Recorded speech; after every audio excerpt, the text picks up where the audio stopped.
Hi everyone, thank you for watching and welcome back to my channel. How are you guys today? Oh my god, I miss this so much. I've been trying to film, but literally I just been feeling like so freaking tired that I took a long ass break. Okay, I think I haven't filmed like in a whole month or two. I don't know.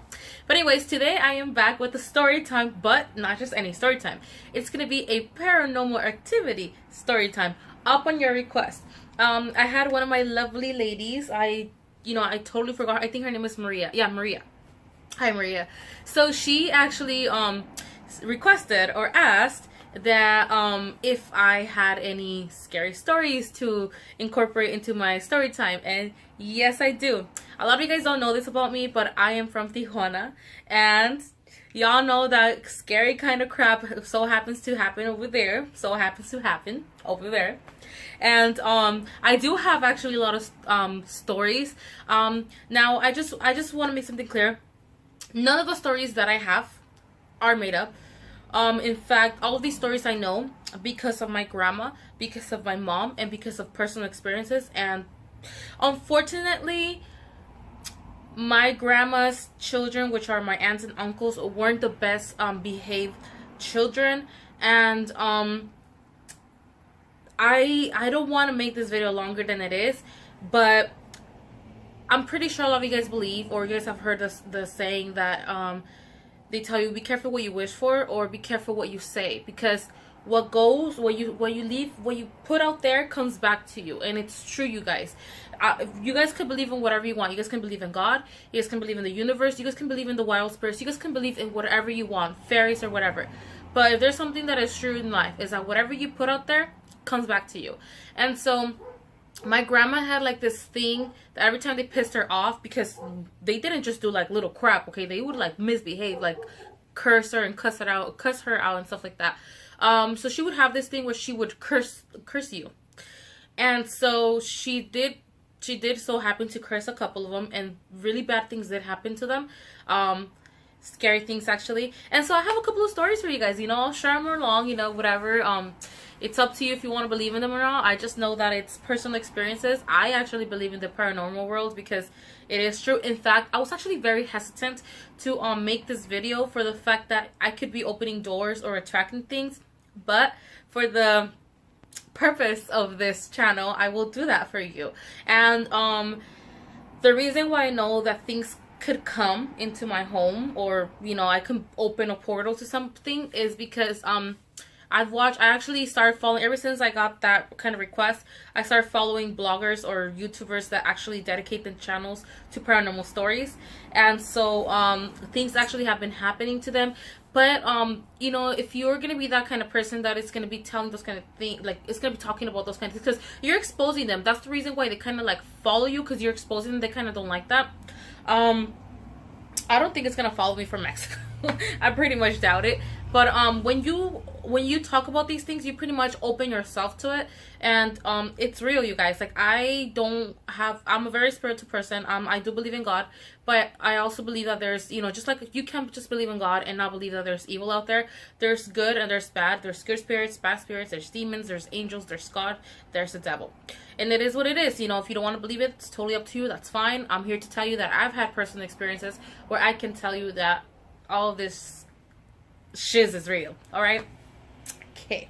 So, because I'm not really a fearful person, well, actually I am. I don't fear, but I do get creeped out by the paranormal. But because I'm a very strong spirited person, and I don't really, like I said, I don't really want to get into it, because I don't really care about offending anyone. I'm not the type of person who, you can be people get offended about everything. But I'm a very spiritually strong person, and the way you become that is by just simply doing good, being a good person, believing in God, or whatever you want to believe in, as long as it's positive and something good, and it doesn't require you doing evil things towards anyone or wishing evil things towards anyone. Only wishing blessings upon everyone, even the ones that try to go against you, or the ones that try to hate on you, throw you negativity. Even them, you want to send them positive vibes, because you don't want to let them drain you, let them lower you to their negative level of energy. Okay, so I'm a very strong spiritual person. Like I said, I do believe in God. Maybe I trust him way too much for me to worry about those kind of things. So if anything comes to my home, I will let it know that it's not welcome. I gotta put the table here because I need my coffee, yo. Okay, so let's just get into the story because I could keep rambling on how like I keep my environment clean, how I keep it positive. Like I could keep rambling on, you guys. I'm all into that. Like I really love positivity and I love all of that. Why do you think you guys will never see me cussing people out? Because you're putting it out there, you're gonna receive it. Okay, anyways, out of subject. Okay, so this takes place in 1998, I want to say. I was about 7 years old, right? Okay, so this takes place in about 1999. I had a complete total brain fart. Anyways, it takes place in 1999. At that time, I was still in Mexico. I came here to the U.S. when I was 9 years old. At that time, I was still 7 years old, and you know, we have our property in Mexico, where we used to have a house, but we like destroyed it because like the wrong people were hanging around there, so we destroyed it. So right now it's just like a piece of land, of just property. So just real quick background to the story, my grandma became owner of a whole piece of land. I'm talking about a huge piece of land, you guys. This happened in the 1900s, okay? I don't know if you guys I'm not sure if you guys are 100% educated on, Mexico history, or I'm pretty sure a lot of you guys, maybe your parents could confirm this for you, but there was something called the parachuters. In Spanish, they were called the paracaidistas. And so what those parachuters were is that if there is any land that was not owned or was not claimed, or there wasn't any testament to claim it or to leave it to someone else, you pretty much just go in there and be like, this is my land, let me put in the legal papers, this is mine now. So I know it sounds kind of like messed up because maybe there was people who actually owned the land and weren't aware of it, and then they eventually found out, but then now someone else owned it. It was a mess, you guys. At that time, we're talking about the 1900s, like 1910. There wasn't like a lot of regulations like there is nowadays, and so pretty much you could just fall on someone's land, and if they don't claim it, you can be like, well, this is mine now, and these are my papers, so bye.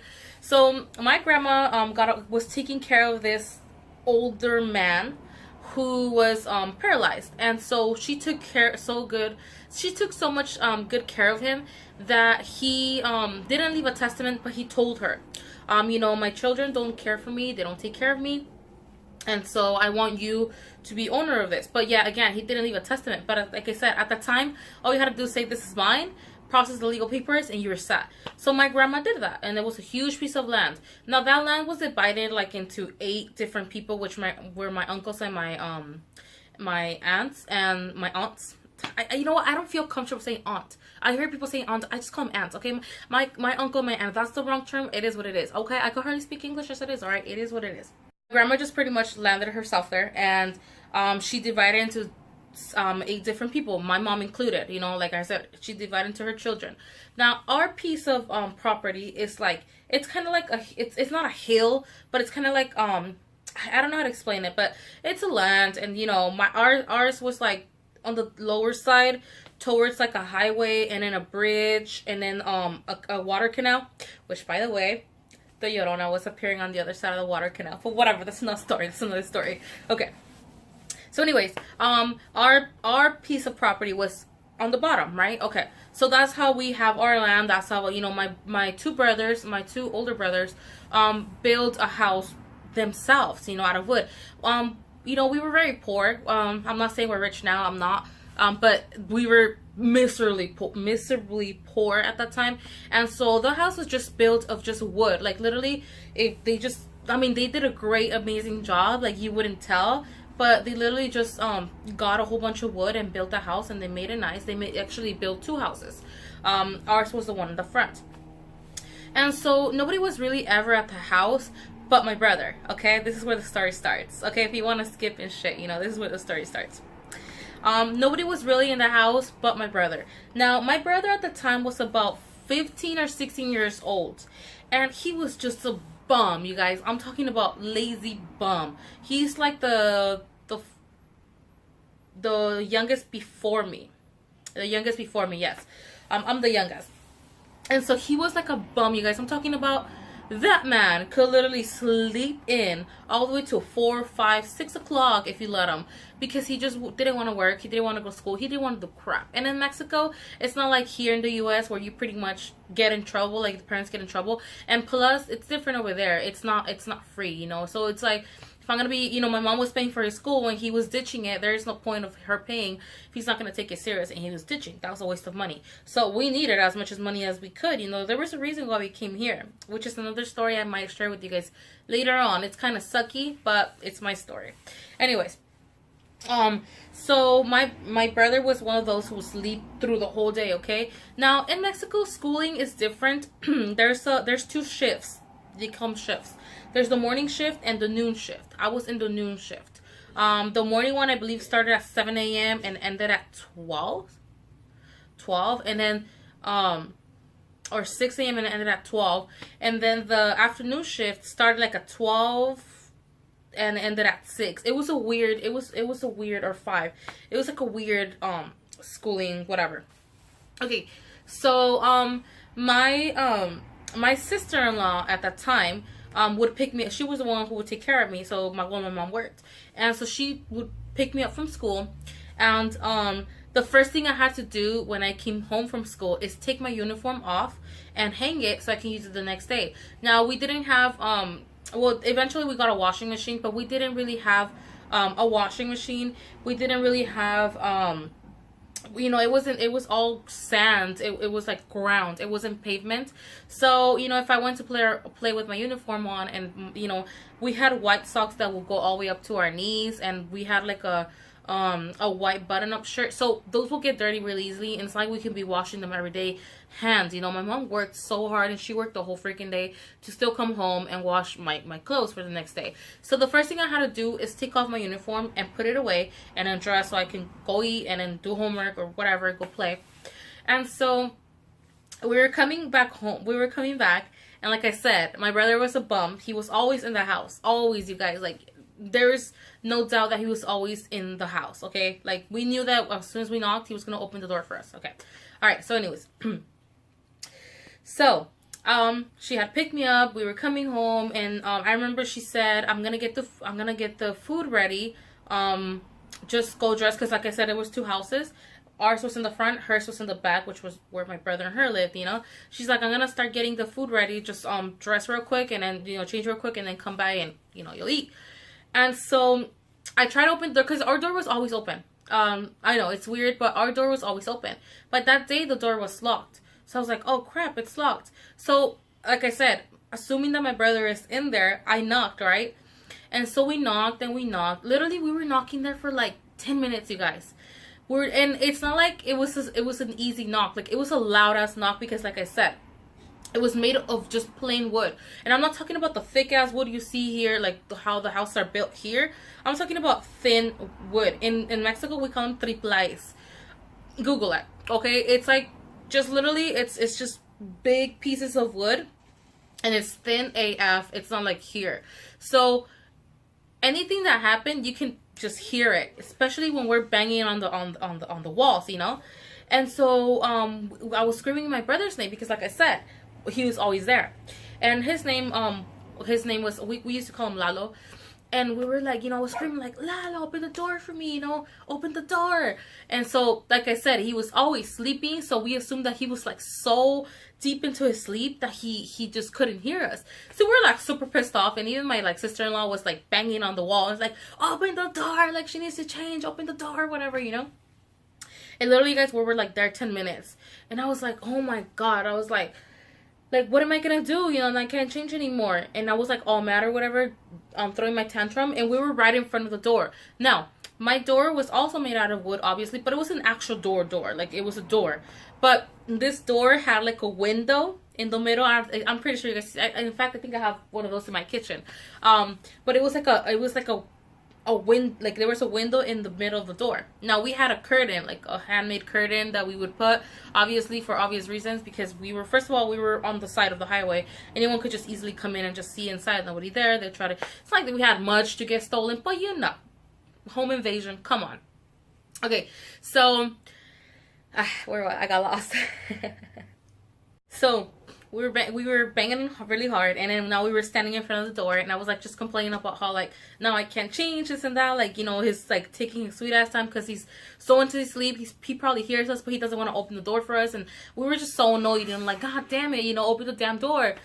And so, like I said, we were standing right in front of my door, and there's a window in the middle of the door and a curtain on it. And so, you guys, I swear to God, I have no reason to lie to you guys. I have no reason to make this up. I was a 7-year-old. Why would I make such a story up? Okay? So I clearly see how the curtain was moved, like, and all you can see is like when somebody peeks through the little corner to see who's outside, you know, knocking. And I see how the curtain was like moved like that, but I didn't see anyone. Like I said, assuming my brother is in there. I see how the curtain is moved, and as soon as like the curtain was moved and like let it back off, you know, the doorknob moves, like when you unlock it, like, you know, like the little sound you make when you lock it, like the little movement, and unlocks. And then I open it, and I go in there, and I storm in there, and I start telling I start like telling my brother off. I'm like, couldn't you hear this and this, blah blah blah blah blah. And then I look around, and there's nobody there. I got the chills just like remembering that stuff, you know, like I just got the chills right now. So there was nobody there, and I thought he was playing a game, obviously. Now, as you would enter my house, like I said, it was made out of wood. As you would enter my house, there was another door, inside my house. But that door was just like, I think my brothers just pretty much like cut a huge piece of wood.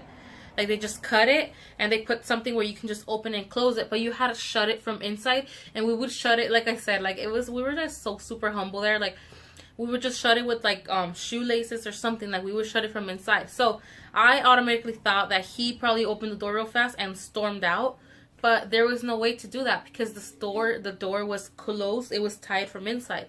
Now you could tie it from outside or inside, but it was tied from the inside. So it's not like you can get out and then tie it from the inside, right? So like I said, I still thought he was playing games. And we had bunk beds, and we had a regular bed and bunk beds. You know, the bunk beds were where he and I slept, and then my mom's bed. And so I looked on top of the bunk bed, I looked under the bunk bed, I looked under my mom's bed, I looked everywhere, you guys. And the house wasn't big. The house was not big. It was like a small little house, like, you know, like the little Three Piglets, like that little story, you know how they have a little house like that. My house was like that. There wasn't like, it was just one plain square. There wasn't like, oh, you turn here, there's a kitchen, you turn here, there's a room. No, it was one huge, just plain square. And then as you go, that's where like, those were the beds, that's the fridge, that's the stove. It wasn't where we had individual rooms for anything. So you walk in, you can see everything, from the beds to the stove to everything. Okay, it was just one plain room.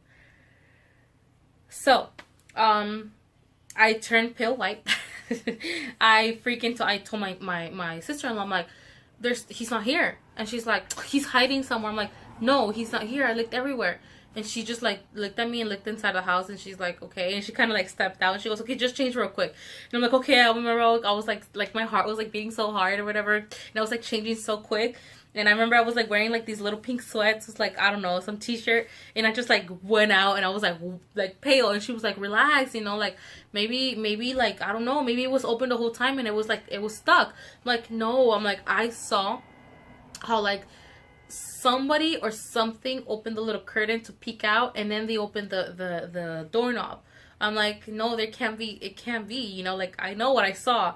And I'm like, literally, there's like somebody checked to see who it was, and then they opened the door like a regular person would do. Okay, so then we needed to go buy tortillas or something like that, and so we went up. Like I said, there was a tiny little hill. As we went, we would go more into the land, our whole land, and we passed by my other cousin's house, because our house was literally like, it was like we were right next to each other. There wasn't like, there is no gates, there is no like walls to like divide us. Literally, it's just like, okay, this much is yours, this much is yours, and they all have their papers of how much, you know, they own.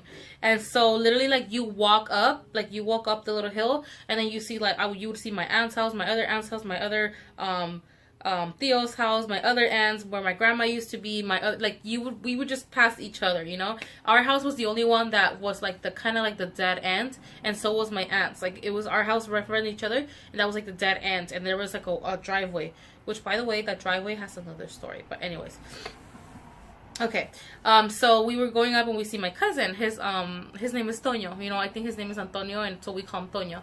And so we asked him, we're like, hey, you know, have you seen my brother Lalo? And he was like, Lalo? He goes, yeah. He goes, he went to work with my Theo like since the morning. And I'm like, since how long? He goes, I don't know. He left like at 8 o'clock. And I'm like, so he's been gone since 8? And okay, this is already 6, maybe 7 o'clock, you guys. My brother was gone since 7 in the morning. Okay, so there was no way he was in there. Now my Theo used to have a construction, he makes furniture until this day. He has his own business, and he used to have like this, he used to work for somebody at the time, and he used to work in construction. And like I said, my brother was so lazy, we were just trying to make him do something. So my mom would like really tell him like, you need to work, you need to help us around the house at least. And so my Theo told him like, hey, I got a little something for you, you know, like I'll give you money, help me out. So I guess that morning he took him with him, you know, they went on his truck or whatever, and so there was nobody in the house. So until this day, it's unexplained.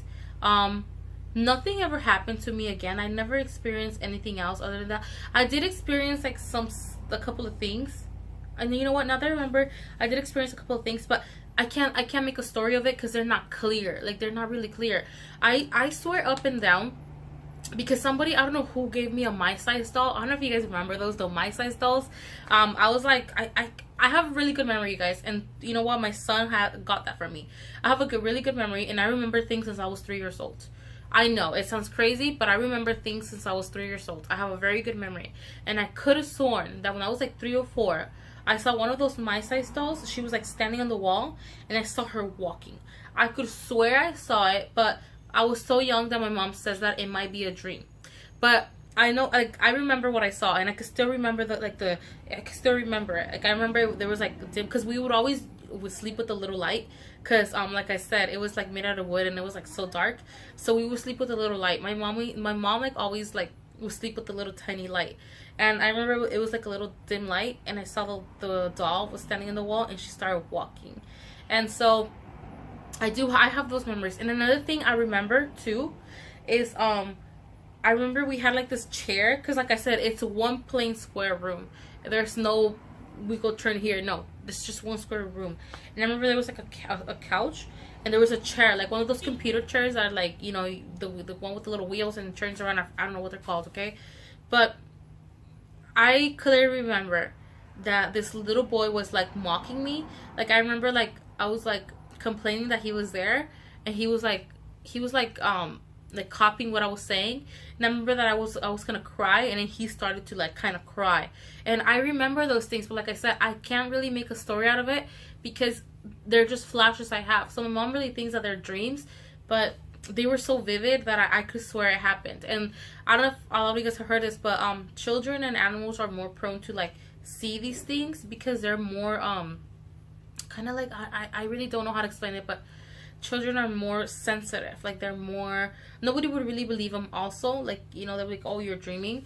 So I don't know, I could remember I saw. And then another little flash I have is me watching TV, and like a little something like I want to say like a spirit, but it was like in a foggy, like a little fog, going towards the TV and changing the channel and changing it again. And I remember like I was just laying with my blanket and just watching it as it did that. But I don't, in any of those, in that one, I don't really remember being creeped out. But with the doll, the little kid, I remember being like creeped out at AF. But like I said, like I have these little short memories of those, but I can't really tell a story of it or really like, you know, say what happened, because that's all I remember. Like they're little flashes. Like I said, I have a really good memory. And my mom used to tell me also, like, I think it used to follow, like something used to follow me, because my mom used to tell me that when we went to bury my grandma, we went to Guadalajara. So we were in this house that was known where a child died, like a little baby died or something like that. And my mom said that I woke up crying one time or 2 times, saying that a baby was crying next to me. Now I don't remember, and I'm telling you, I have a really good memory. I even remember seeing my grandma in the coffin, like in the coffin. Like I was like 4 years old, and I remember seeing her in the coffin. So I had a really good memory, and I can't remember what she said. She said that I was, we were sleeping, her and I were sleeping together, and she said I woke up crying, saying that there's a little baby crying next to me, and she says that it's probably the little baby that got killed or died there, just trying to like console himself and make himself be known that he died. So I don't know, you guys. Like I said, I do have like these little creepy stories. My family had it bad. I have a really good one. Is as into why you should not be messing with the dead. But that one will be for another day.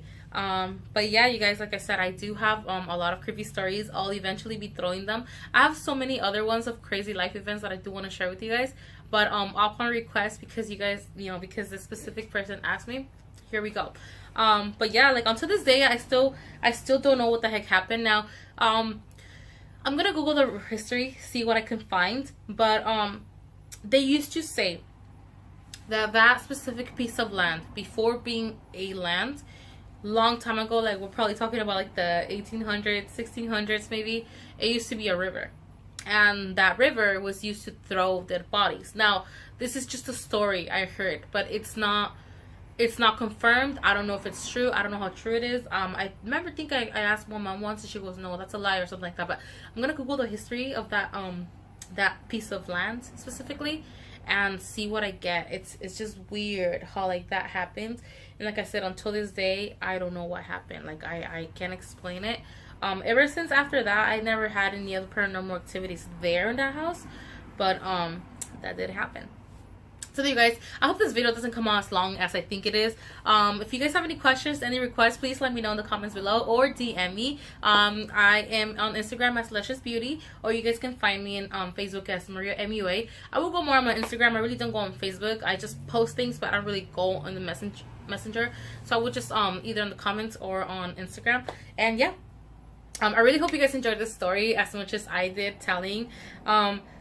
And like I said, if you guys have any questions, any comments, any requests, please let me know in the comments below. And I hope you guys really have a great day. Lots of blessings for you guys, and I'll see you guys next time. Bye guys.